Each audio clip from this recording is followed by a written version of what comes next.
대장동 개발 의혹을 둘러싼 의혹이 그야말로 꼬리에 꼬리를 물듯이 계속 터져나오고 있습니다.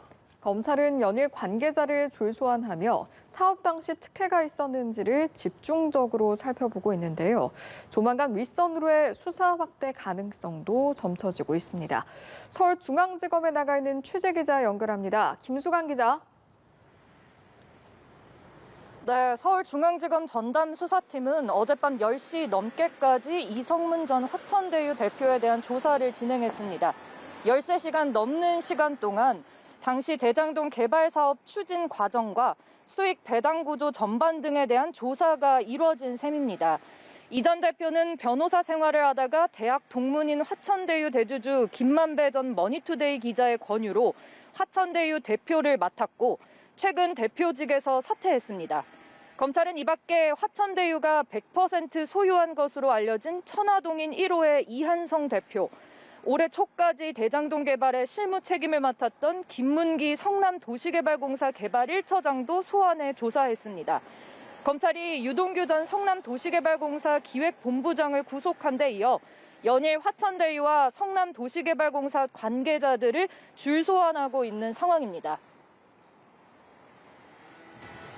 네, 김 기자, 대장동 사업을 둘러싸고 수많은 의혹이 복잡하게 얽혀 있다 보니 수사 상황도 이해하기가 쉽지는 않은데 수사의 핵심 내용 다시 한번 짚어주시죠. 네, 검찰 수사는 현재까지 당시 대장동 개발 사업을 둘러싼 특혜 의혹을 규명하는 데 초점이 맞춰져 있는 상황입니다. 성남도시개발공사가 대장동 사업 추진 당시 특정 업체를 염두에 두고 사업 기준을 구상했는지, 또 그 과정에서 잠재적 수익 배분 구조를 민간 업체에 유리하게 설계했는지를 규명하는 게 검찰 수사의 본류라고 볼 수 있는데요.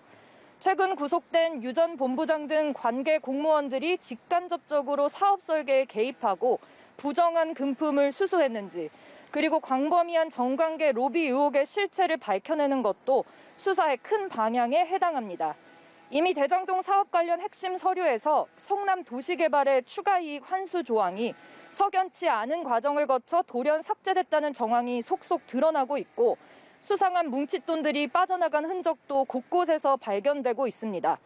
검찰 관계자는 관계자들이 많은 만큼 당분간 계속해서 소환 조사가 이뤄질 것으로 보인다며 필요한 경우 다시 부르거나 대질 조사를 진행할 수도 있다고 설명했습니다. 검찰은 기초조사가 마무리되는 대로 이번 의혹의 핵심 인물로 꼽히는 화천대유 대주주 김만배 씨도 소환해 조사할 것으로 보이는데요. 다만 김 씨 측은 아직까지 소환 통보를 받은 사실은 없다고 전했습니다. 지금까지 서울중앙지검에서 연합뉴스TV 김수강입니다.